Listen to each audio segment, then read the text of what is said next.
અત્યારે વાગ્યા છે સવારના 11:30 અને અમારું એક જગ્યાએ શૂટ હતું એટલે હું ને યશભાઈ અહીંયા આવ્યા છીએ તત્વમ વેલનેસ સેન્ટરમાં. એ છે ને બધી હર્બલ પ્રોડક્ટ્સ અહીંયા સેલ કરે છે અને સ્કિનની હેરની બહુ જ સરસ ટ્રીટમેન્ટ કરે છે. મેં ખાલી હેર વોશ કરાવ્યા ને તોય મને આમ ચેન્જ ફીલ થાય છે. જો પ્રોડક્ટ્સ બતાવું, જો આ છે ને બધી પ્રોડક્ટ્સ છે એમની.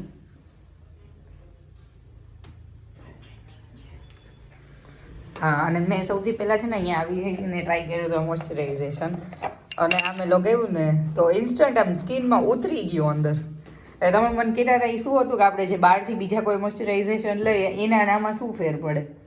એકચ્યુઅલમાં આ જે છે એક તો કેમિકલ ફ્રી છે, પ્લસમાં એબ્ઝોર્બ થઈ જશે. મોઇશ્ચર તો કરશે જ પણ સ્કિનને ગ્લો પણ એટલો જ આપશે. એટલે એક જ ક્રીમ ઘણી બધી જગ્યાએ તમે યુઝ કરી શકશો. લોંગ લાસ્ટિંગ છે. તમે 3-4 કલાક પછી પણ તમારી સ્કિન જુઓ ને તો તમને એટલી સ્મૂથ લાગશે, વેલ્વેટ જેવું ફીલ થશે એમાં. અને મને સૌથી વધારે ગમ્યું હોય તો છે એમનો આ સાબુ. આપણે આની ખાલી સ્મેલ કરો ને અહીંયા આવીને તો એમ થાય કે ઓહ શું સ્મેલ છે.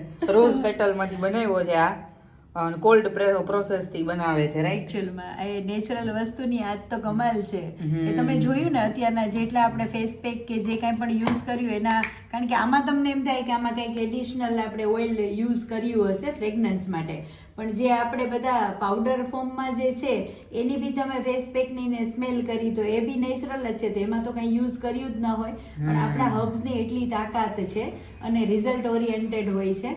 એક વખત બધા ખરેખર નેચરલ ઉપર તરફ વળો અને કેમિકલ્સ ફ્રી બધા રહ્યો, એવી એક મારી એડવાઇસ છે બધા. અને એમનો એક પ્લસ સૌથી સારો પોઈન્ટ અમને ગમ્યો હોય ને તો એ છે કે જો બધે ઓઇલ હોય એની સાથે એક ચૂર્ણ પણ આપે છે કે તમને ઇન્ટરનલી બી ઇફેક્ટ કરે. આ ખાલી તમને ઓઇલ કોઈ આપી દીધું કે આ મસાજ હેર માટે કે એવી રીતે નહીં, તમે એની સાથે ચૂર્ણ લ્યો એટલે તમને ઇન્ટરનલી બી ઇફેક્ટિવ છે. એક્ઝેક્ટલી, કારણ કે ઇન્ટરનલ ઇન્ટેક કરવું ખૂબ જ જરૂરી છે તો જ રિઝલ્ટ આવે. બાકી કોઈ એવા ઔષધો નથી આમ જોઈએ તો કે એટલું ઇન્સ્ટન્ટ રિઝલ્ટ આપે, પણ સાથે તમારી અંદરનું જે ઓર્ગન ડેમેજ થયું છે એને ક્લિયર કરવા માટે આપણે ચૂર્ણ આપીએ જ છીએ અને આ લેવું જ જોઈએ બધાએ.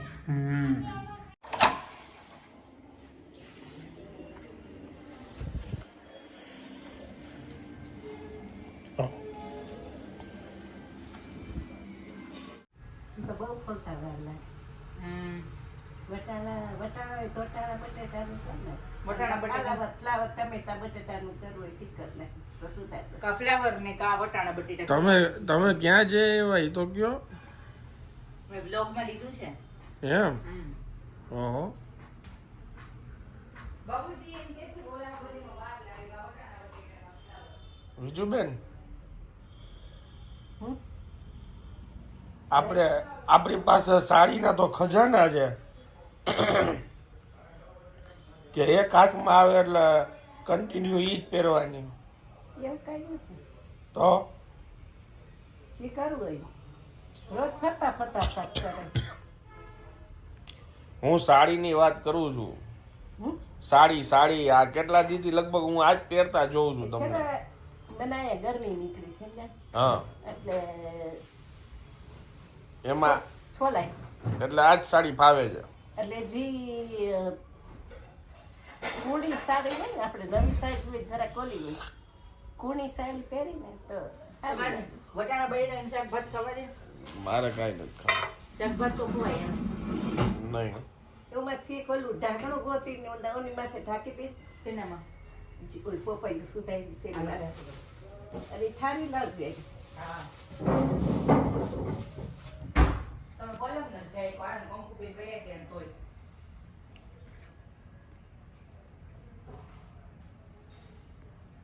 એ છોલાય ને એટલે મટે જ નહીં પછી. એટલે આ કુણી સાડી પહેરશું. વટાણા પોયલા પછી હવે છે તુવેરનો વારો સારું. અને આવતીકાલે પછી ચણાનો વારો. ફોલવાનું કામ જાજુ આવી ગયું કા હમણાં? ના રે ના, આટલી ચણા ઝાઝા નથી, થોડા કર શાક થઈ જાય એટલે. આ લોકોને લીધે આ બધું જે હાલે છે. બાકી હવે તો બધાય ભાઈ રેડીમેડ લેવા માંડ્યા હો ફોલેલા. આ શાક તાજા ખાવાની મજા આવે. છે ફોલેલા.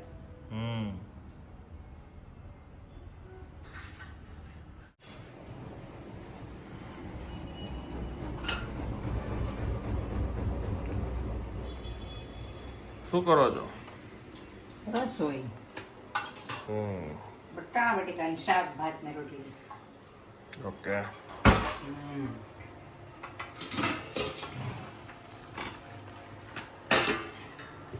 જેવા બટેટા આપણા ઘરે બને ને એવું એને એક બે તમે બટેટા બહુ ખાવ છો. ખાયો જ છે પણ તમે સમજો તો ખરી હું આવી ગઈ 12 ને 10 પછી હવે કઈ શાક ફટાફટ થાય અમારે ત્યારે. ના લે આપણે કાલે શું જઈમાં ઓળો, કાલે ઓળો ખાતો તો ને પરમદી ઓળો. પણ બધા આવે છે શું શાક? ફ્લાવર આવે, કોબી આવે, ગુવાર આવે, ભીંડો આવે. ભીંડો બાપુજીને દાંતમાં ભરાય, કોબી બાનેનો ભાવે, રીંગણા આનંદનો ભાવે. એટલે અમારે ઘણું બહુ તકલીફ છે કોમન શાક કયું કરવું. પણ ખાય તો છે અલગ અલગ. ખાઈ તો છે બરોબર. રાતના આજે કયું શાક છે? આજે લીલી ડુંગળી લીલી ડુંગળી છે જ નથી. છે દાળ ભાત હોય ને તો જ અમને લોકોને સૂકી ભાજી જોઈએ એટલે ઘણાને એમ લાગે કે દાળ ભાત તારે કેમ, તો એમ આ વખતે ટિંડોરા બટેટાનું શાક કર્યું દાળ ભાત તમે નો ખા ત્યારે. આનંદ ટિંડોરા નો ખાય. અમારે નો ખાવાનું લિસ્ટ બધાયનું બહુ લાંબુ છે પાછું.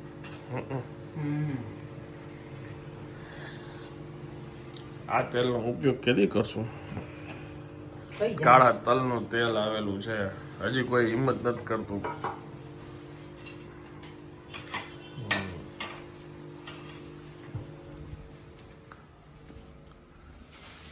લે બારે તુવેર ફોલાતી હતી ને અહીંયા વટાણા ફોલાઈ છે. ઓહો હો. હે બાએ પાસ કરી દીધું હતું બાપુજીને. વાહ, અહીં દઈને એ કે બે ના કામે ચડાઈ દીધા છે. મેં તો નથી તમે બારે જ આપ્યું હતું, બાએ બાપુજીને આપી દીધું. સરસ, મન પોરવાયેલું રહીએ.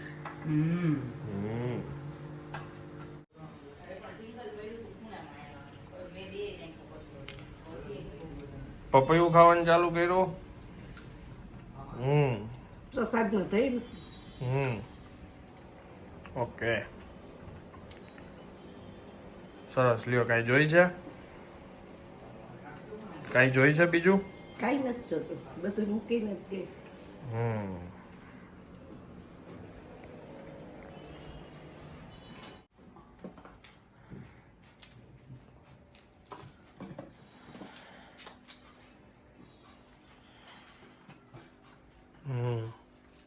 શું બતાવવાનું? હું ઈ જ જોઉં છું કે આ શું વટાણા બે જણા ચાલુ કર્યા. પૂરા તો કરવા પડે ને. ત્રણ દાણા તો વયા ગયા. આટલું વેસ્ટ નીકળે છે અમારે. હવે તમે આવ્યા ને ઉઈડું અત્યારે જો વાહ વાહ વાહ. મચ્છરિયા ઉડા ને વટાણા ઉડા. મચ્છરી હજી જો બેઠું લાસ્ટ ચિંગાડી રહી ગઈ.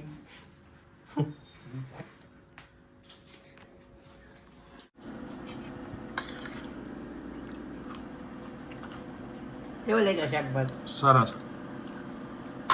તો વાંધો નહીં. વટાણા બટેટા પણ એ નવા બટેટા આજના બટેટા સેમ શાક વટાણા બાફી નહીં કરે માઇક્રોવેવમાં ખાલી વઘારમાં રે બાબુ.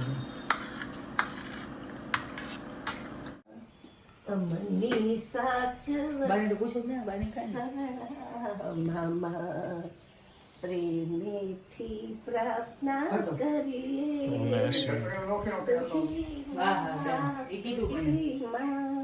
તુહી માં અમને સ્વાર્થ વધે કરુણા. ખેંચી લે અંદર વાજો. ખેંચી લે. છે આપણે ફેસિલિટી. લાગે છે તું અમને બહુ વહાલી.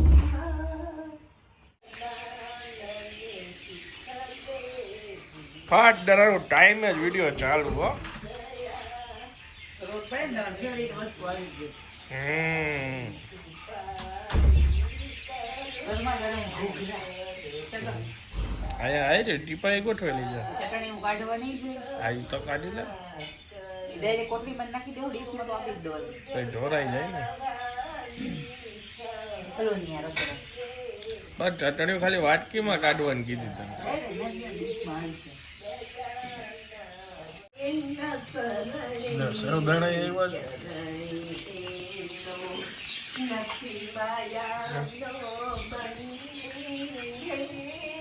ગજબ ગજબ ઓ બધાય ગજબ છે લાંગણ નાખી દેવાય એટલે આપવું. મીઠું બીઠું છાંટવાનું છે હા એ તો છાસ મસાલો છાંટે આ તો આપણી આગળ છે છાશ મસાલો તો મીઠું જેટલું મીઠું છાસ છાશ મસાલો છાંટીએ આપણે બા આયા ભજન કરે છે અને આયા ભોજન કરે છે બાને પૂછું હોય ગુરુ ટ્રાય કરશે એસિડિટી થાય એમ ક્યાં ખાઈએ આવું કઈ ચટણી શું આપું મીઠું સાદું છાસ મસાલો ના